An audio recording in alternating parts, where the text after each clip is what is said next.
This is Mark, your other chopstick guy, with your small bite of the day. So today we're shooting fashion. So a lot of mistakes that we see with fashion, quote, fashion photography is they make the mistake, photographers, of having the model look straight into the camera. So for instance today, if we're shooting this fashion shot and it's about this purse, I don't want Silvana to look at my camera. If she looks at my camera, and I'm going to show you a picture right now. Look at that picture.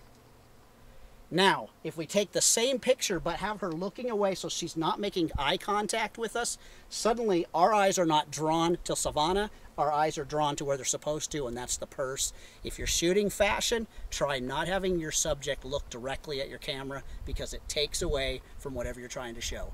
This is Mark, your other chopstick guy, with your small bite of the day.